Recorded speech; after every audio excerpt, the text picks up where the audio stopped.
وَإِنَّكَ لَعَلَى خُلُقٍ عَظِيمٍ۔ السلام علیکم ورحمۃ اللہ وبرکاتہ، نحمدہ ونصلی علی رسولہ الکریم، اما بعد فاعوذ باللہ من الشیطان الرجیم، بسم اللہ الرحمن الرحیم، رب اشرح لی صدری ویسر لی امری واحلل عقدۃ من لسانی یفقہوا قولی۔ حرص، گریڈ۔ حرص کہتے ہیں بنیادی طور پر زیادہ کی طلب، ملے ہوئے پہ راضی نہ ہونا اور مسلسل زیادہ کی کوشش میں رہنا، اور ہو مور اینڈ مور، کسی حد پہ جا کے نہ رکنا۔ اور یہ دراصل قناعت کی ضد ہوتا ہے۔ قناعت کیا ہوتا ہے؟ کہ جو ملا ہے اس پر راضی ہے، مطمئن ہے، پرسکون ہے۔ زیادہ کی کوشش کرے انسان لیکن جو ہے اس کو نہ بھولے، اس کو قناعت کہتے ہیں۔ لیکن حرص کیا ہے؟ کہ جتنا بھی مل جائے وہ تھوڑا ہی ہو انسان کے لیے، اور اس سے زیادہ کی خواہش کرے۔ انسان کی جو مادی ضروریات ہیں ان کے 3 درجے ہوتے ہیں۔ نمبر 1 ضرورت، مثلا کھانے پینے کے لیے، سونے کے لیے، رہنے کے لیے مختلف چیزوں کی ہمیں ضرورت ہوتی، اس کے بغیر ہم جی نہیں سکتے۔ دوسرا درجہ ہوتا ہے راحت، کہ ایسا کھائیں کہ جس کو کھا کے مزہ آ جائے، سکون آ جائے۔ سونے کی جگہ ایسی ہو کہ جس پہ بہت پرسکون سو سکے، کپڑا ایسا پہنا ہو کہ جو آپ کو سکون دے، یعنی ہر چیز میں راحت، آرام۔ یہ ضرورت کا اگلا درجہ ہے۔ اور اس سے بھی آگے ایک اور درجہ ہے، اور وہ ہے تعیشات کا، لگژری۔ عموماً کیا ہوتا ہے؟ سب سے پہلے انسان اپنی ضروریات کے لیے ہاتھ پاؤں مارتا ہے۔ جس کے پاس کچھ نہیں ہوتا وہ اسی میں جان مار رہا ہوتا ہے کہ کچھ کھانے کو مل جائے، پیٹ بھر جائے، کچھ پہننے کو، تن ڈھانپنے کو مل جائے، کہیں رات گزارنے کی جگہ مل جائے۔ لیکن جب انسان کو یہ مل جاتا ہے تو پھر کیا ہوتا ہے؟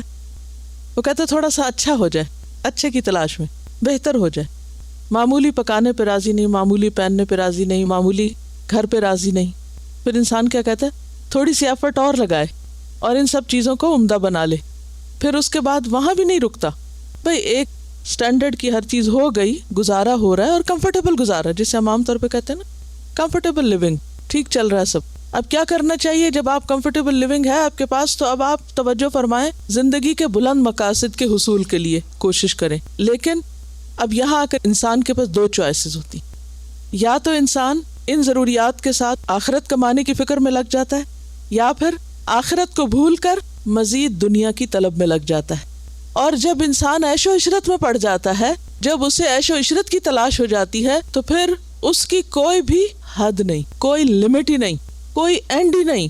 وہ ایک لامتناہی کوشش ہے، جس کو حدیث میں کس چیز سے تعبیر کیا گیا کہ اگر ابن آدم کے لیے سونے کی 2 وادیاں ہو جائیں تو وہ تیسری کی خواہش کرے۔ تو 2 کیا ہے؟ مثلا ضرورت اور کمفرٹ۔ وہ اس پر نہیں رکتا بلکہ کیا کرتا ہے؟ ایک اور چاہتا ہے، اور اس کی تو کوئی حد نہیں۔ پھر تو انسان مر کے ہی دم لیتا ہے، اس کا پیٹ مٹی سے ہی بھرتا ہے، یعنی مر کے ہی چین لیتا ہے۔ اس کی لالچ ختم ہو کے ہی نہیں دیتی جب تک کہ وہ مر نہیں جاتا۔ الہاکم التکاثر حتی زرتم المقابر، قبر میں جا کر ہی اس کو چین آ سکتا ہے، ورنہ دنیا کمانے کی جو حرص ہے، ہوس ہے، اس کی کوئی انتہا نہیں، اس کا کوئی اینڈ نہیں۔ اور پھر بسا اوقات انسان ان تعیشات کے ساتھ اور بھی پھیلنے لگتا ہے، پھر اس کے اندر اور بھی چیزوں کی، صرف مال کی نہیں، اور چیزوں کی ہوس آتی ہے۔ جب وہ دیکھتا ہے نا کہ اس کے پاس مال بہت ہو گیا ہے، تو مال کمانے یا مزید مال کمانے کے ساتھ ساتھ وہ کیا کرتا ہے؟ اقتدار چاہتا ہے، اور اس کی بھی کوئی لمٹ نہیں، درجہ بدرجہ آگے جانا چاہتا ہے، کسی حد پہ نہیں رکتا۔ پھر جاہ، شرف، پھر اسی طرح زندگی کے ہر معاملے میں وہ دوسروں پر فوقیت چاہتا ہے۔ کیوں؟ اس لیے کہ اس کی نظر سے آخرت اوجھل ہے، وہ بڑی جنت، وہ جنت اعلیٰ اس کی نظروں سے اوجھل ہے، وہ اس کی منزل نہیں، وہ اس کا مقصد نہیں۔ اس کا مقصد کیا ہے؟ بس دنیا، اور دنیا ہی کی بلندی، اور دنیا کی بلندی پھر کہاں تک ہے؟ اس کے آگے تو موت ہے۔ تو حرص اور ہوس اسلام میں انتہائی ناپسندیدہ اخلاق ہیں۔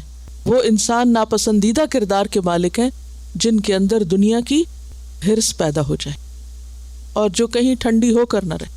یہی وہ مقام ہوتا ہے کہ جب انسان دین کے لیے، عبادت کے لیے، اللہ کے بندوں کی خدمت کے لیے، دوسروں کی ضروریات پوری کرنے کے لیے نہ وقت نکال پاتا ہے اور نہ اس کے پاس موقع ہوتا ہے اور نہ ہی وہ کوئی قربانی کر سکتا ہے۔ پھر وہ قربانی نہیں کر سکتا. اسی لیے نبی صلی اللہ علیہ وسلم فرمایا تھا نا کہ ایک وقت آئے گا میری امت پر جب اس پر لوگ اس طرح ٹوٹ پڑیں گے جیسے بھوکے کسی دسترخوان پہ ٹوٹ پڑتے ہیں. لوگوں نے پوچھا کیا اس وقت تم تعداد میں کم ہوں گے؟ آپ نے فرمایا نہیں، تعداد میں بہت زیادہ ہوگے. لوگوں نے پوچھا پھر وجہ کیا ہوگی کہ اتنے زیادہ بھی ہم ہوں اور پھر ہم لوگوں کے لیے ترنے والا بن جائیں؟ فرمایا تم میں 2 چیزیں آ جائیں گی، ایک مال کی محبت اور دوسرے موت سے نفرت. تو جب انسان آخرت کو بھول کے صرف مال کمانے کے پیچھے دن رات ایک کر دیتا ہے، اس لیے نہیں کہ اس کے پاس کھانا نہیں، اس لیے نہیں کہ اس کے پاس پہننے کو کپڑا نہیں، اس لیے نہیں کہ اس کے پاس گھر نہیں، اس لیے کہ وہ ضروریات پر قناعت نہیں کرتا. چلے کسی حد تک ضروریات سے آرام تک بھی مباح ہے، منع نہیں، لیکن جب ایک کمفرٹیبل لیونگ ہے انسان کے پاس تو پھر کیوں نہ اپنے باقی وقت کو کسی اعلیٰ مقصد کے لیے استعمال کرے. اور جب انسان کی زندگی سے اعلیٰ مقاصد نکل جاتے ہیں تو پھر وہ کس سطح پہ جیتا ہے؟ حیوانی سطح پہ جیتا ہے. وہ درہم و دینار کا بندہ ہو جاتا ہے، وہ دنیا کا بندہ ہو جاتا ہے، وہ کم پہ سودا کر لیتا ہے، وہ گھٹیا پہ راضی ہو جاتا ہے، وہ خود غرض بن جاتا ہے، وہ صرف اپنے لیے جیتا ہے، اسے کوئی پرواہ نہیں کوئی جنت میں جائے جہنم میں جائے، کسی کی دنیا بگڑے کسی کی آخرت بگڑے، کوئی پریشان حال ہے، کوئی مصیبت زدہ ہے، کوئی کہاں جا رہا ہے کہاں نہیں جا رہا، اس سے کوئی غرض نہیں، وہ صرف اپنی دنیا کی عیش و عشرت کے لیے دن رات دوڑ رہا ہے، دنیا کے اقتدار کے لیے بھاگ رہا ہے، دنیا کے فائدوں کے لیے مارا مارا پھر رہا ہے. تو جب لوگوں کے اندر، عام انسانوں کے اندر بھی ایسے جذبات پائے جاتے، خود غرضی کی انتہا ہوتی ہے اور معاشرے کے اندر سے سکون ختم ہو جاتا. لیکن اگر امت مسلمہ ایسے اخلاق کی مالک ہو جائے تو پھر دنیا اور آخرت کا خسارہ ہوتا. وہ جن کے ذمہ تھا اوروں کی آخرت سنوارنا، وہ تو اپنی آخرت کی طرف سے بھی غافل ہو گئے. کیوں ہو گئے؟ کیونکہ انہیں مصروف کر رکھا ہے کس چیز نے؟ زیادہ سے زیادہ دنیا کمانے کی ہرس نے، ہوس نے، جس کی کوئی انتہا نہیں. اللہ نے ہمیں زندگی دی ہے ہمیشہ یہاں رہنے کے لیے نہیں، آخرت بنانے کے لیے. یہ امتحان کی جگہ ہے اور یہاں رہ کر ہمیں کہیں اور کے لیے کوشش کرنی ہے. یہ مطلوب اور مقصود نہیں، لیکن جو اسی پہ راضی ہو جائے اور اسی کے لیے اپنی ساری محنتیں، قوتیں، توانائیاں، عقل، ذہن، سوچ، ہر چیز اسی میں لگا دے، پھر اس کے لیے آخرت میں کیا حصہ ہوگا؟ جب آپ نے سب کچھ، اپنا سارا سرمایہ، انسان کو جو کچھ بھی طاقتیں ملی ہیں سارا اس کا سرمایہ ہے، یہ سارا سرمایہ اگر انسان دنیا میں جھونک دے تو آخرت کے لیے باقی کیا بچے گا؟ وہاں کیا نکلے گا؟ ہاتھ کیا آئے گا؟ تو اس لیے حرص کی مذمت کی گئی ہے. قال اللہ تعالی وَأَمَّا مَن بَخِلَ وَاسْتَغْنَى وَكَذَّبَ بِالْحُسْنَى فَسَنُيَسِّرُهُ لِلْعُسْرَى وَمَا يُغْنِي عَنْهُ مَالُهُ إِذَا تَرَدَّى. سورۃ اللیل. اللہ تعالیٰ کا ارشاد ہے، اور جس نے بخل کیا اور اپنے خدا سے بے نیازی برتی اور بھلائی کو جھٹلایا، اس کو ہم سخت راستے کے لیے سہولت دیں گے، اور اس کا مال آخر اس کے کس کام آئے گا جبکہ وہ ہلاک ہو جائے. اور جو کوئی بخل کرے، یعنی سارے فائدے صرف اپنے لیے سمیٹے اور خدا سے بے نیازی برتے، یعنی اس کی عبادت اور اس کے دین کی خدمت اور اس کے ذکر اور اس کی محبت اور اس کی یاد سے، تو انسان کا دل بند ہو جاتا ہے. نتیجہ کیا نکلتا ہے کہ وہ نیکی اور اچھائی کو جھٹلانے لگتا ہے، اس کا مذاق اڑانے لگتا ہے، وہ اس کو اپنی ضرورت نہیں سمجھتا، اور وہ اپنی خود ساختہ دلیلوں کے ذریعے قرآن اور سنت اور نیکی کے سب کاموں کو رد کرنے کی بے شمار تعویلیں کر لیتا ہے. مثلا نماز کے لیے کہا جائے تو کہتے ہیں دیکھیں بہت نماز پڑھنے والے، اور اس قسم کی باتیں کر کے وہ اللہ کے آگے جھکنے سے انکار کر دیتا ہے. اللہ کے راستے میں خرچ کرنے کے لیے کہا جائے تو کئی ایک بہانے بنا لیتا ہے. اللہ کے گھر کی زیارت اس لیے نہیں کرتا کہ اسے اور بہت سے کام ہیں، اس سے بھی کئی اعلیٰ افضل کام ہیں جو ہم کر رہے ہیں، سارا مال وہیں کیوں خرچ کر دے جا. زکوٰۃ کو اپنے اوپر تاوان سمجھتا ہے، وہ کہتا ہے کیا میں ٹیکس نہیں دے رہا، مزید کیا دینے کی ضرورت. تو 100 بہانے، ایک نہیں، یہ تو چند ایک چھوٹی چھوٹی مثالیں. یعنی ہر نیکی کے کام کو ریجیکٹ کرنے کے لیے، اس سے بھاگنے کے لیے اس کے پاس بہت سے بہانے. وجہ کیا ان بہانوں کی؟ کیونکہ اسے اللہ کی ضرورت نہیں. کیوں نہیں؟ کیونکہ اس کے پاس اتنا مال ہے اور اس نے اپنے لیے اتنا سمیٹ کے رکھا ہوا ہے، جمع مالا وعددا. کیا وہ سمجھتا کہ میرا مال ہی مجھے کافی ہے؟ یحسب ان مالہ اخلدہ، وہ سمجھتا ہے میرا مال ہمیشہ میرے پاس رہے گا اور یہی مجھے بچائے گا. تو یہاں اللہ تعالیٰ کیا فرماتے؟ وما یغنی عنہ مالہ اذا تردی، اسے کیوں بھول گیا ہے کہ اس کا مال اسے نہیں بچائے گا جب وہ خود ہلاک ہوا. اور دنیا میں ایسے لوگوں کا انجام کیا ہوتا ہے؟ فَسَنُيَسِّرُهُ لِلْعُسْرَىٰ، ہم اسے دشوار راستے کی طرف آسانی کریں گے، یعنی اسے ایسے راستے پہ چلائیں گے جو بظاہر بڑا خوبصورت ہے، لیکن وہ اینڈ کہاں ہوگا؟ اس ہلاکت خیز جگہ پہ جا. کیونکہ کبھی آپ نے دیکھا ہوگا کہ نئی روڈز بن رہی ہوتی ہیں نا، تو ان پہ کبھی کوئی اور پہلے ٹریفک نہیں گئی ہوتی، تو وہ اتنی اسموتھ ہوتی ہیں اور اتنی اچھی اس پہ گاڑی چلتی ہے نا. تو بسا اوقات کیا دل چاہتا ہے انسان کا کہ کسی پرانی سڑک پہ چلنے کی بجائے کیا کر اس نئی روڈ پہ چلے. اور ہوتا کیا، آپ بڑی خوبصورت ڈرائیو کر کے اینڈ پر پہنچتے ہیں تو یو آر نو ویئر، کیونکہ آگے کنیکٹ نہیں ہوتی، ابھی اس کا کوئی کنیکشن نہیں ہوتا، تو آل دا وے آپ کو واپس آنا پڑا. انسان اپنی زندگی میں اسی طرح کسی نہ کسی راستے پہ چل رہا ہے، یا دنیا کے راستے پہ یا آخرت کے راستے پہ. تو جو آخرت کے راستے پہ نہیں چلا اور صرف دنیا کے راستے پہ چل رہا ہے، تو اس کا انجام وہاں جا کے کیا ہوگا؟ اور وہاں سے تو واپسی بھی کوئی نہیں. جب موت نے آ کے دبوچ لیا، پکڑ لیا، پھر واپس نہیں چھوڑے گی.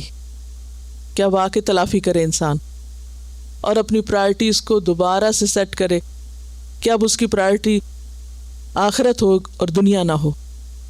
تو اسی کی طرف یہاں پر توجہ دلائی گئی.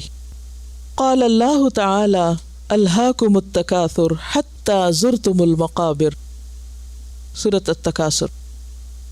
اللہ تعالیٰ کا ارشاد ہے، تم لوگوں کو زیادہ سے زیادہ اور ایک دوسرے سے بڑھ کر دنیا حاصل کرنے کی دھن نے غفلت میں ڈال رکھا ہے، یہاں تک کہ اسی فکر میں تم لبے گور تک پہنچ جاتے ہو، یعنی قبر تک پہنچ جاتے ہو.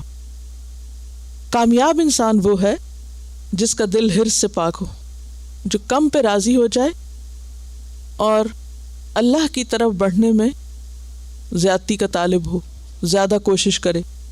لیکن کیا چیز انسان کو اللہ کی یاد سے غافل کیے رکھتی ہے؟ کیا چیز اس طرف لے جانے سے روکتی ہے؟ بہت دفعہ ایسا ہوتا ہے نا، ہمارے اپنے سامنے دو راستے ہوتے ہیں، ایک دنیا کی طرف جاتا ہے، ایک آخرت کی طرف، ایک وقتی فائدوں کی طرف جاتا ہے اور ایک بڑے فائدوں کی طرف. ہم کس طرف چلتے یا چلا دیے جاتے؟ ویسے ایک بات ہے کہ ہم سب سوچتے نہیں، ہم پہ کسی کی مرضی نہیں چل سکتی، لیکن بہت دفعہ جب دنیا اور آخرت کی چوائس کا وقت ہوتا ہے تو ہم دنیا کا راستہ یہ کہہ کے اختیار کر لیتے ہیں کہ ہم پہ دوسروں کا پریشر ہے، جو کہ چوائس اپنی بھی ہوتی. اگر ہمارے اپنے اندر آخرت کی ڈٹرمنیشن ہو جائے تو کسی کی مجال نہیں کہ کوئی ہمیں کسی اور طرف لے جائے. لیکن اگر اپنے اندر کوئی چور چھپا ہوا ہے دنیا کی محبت کا، تو پھر صرف باہر سے ایک بہانہ چاہیے، ایک اندر بیٹھا ہو نا اور ایک باہر سے شے مل گئی تو اسی راستے پہ چل پڑے. تو الہاکم التکاثر، اور اس کے پیچھے کیا ہوتی ہے کہ ابھی جو کچھ ہے یہ ضرورت پوری نہیں کرتا، اور انسان جھوٹ موٹ کی بھی بہت سی ضروریات بڑھا لیتا ہے، اور پھر مزید بھی ہونا چاہیے، اور معلوم نہیں بڑھاپا کیسا ہوگا، اور معلوم نہیں پھر ہمارے بچوں کے لیے کیا ہوگا، اور پھر ہمارے بچوں پہ کوئی وقت ایسا برا نہ آ جائے کہ وہ اپنے بچوں کو لک آفٹر نہ کر سکے، لہٰذا ان کے لیے بھی کچھ ہو جائے. کہاں تک انسان پھر اپنی ضروریات بڑھا لیتا ہے. تو الہاکم التکاثر، کثرت کی طلب غافل کیے رکھتی ہے اس اعلیٰ اور افضل مقصد کی تکمیل سے. حتی زرتم المقابر، یہاں تک کہ تم قبروں کو جا وزٹ کرتے ہو، قبرستان پہنچ جاتے ہو. ہر انسان ایک قبر میں جاتا ہے، مقابر کیوں کہا؟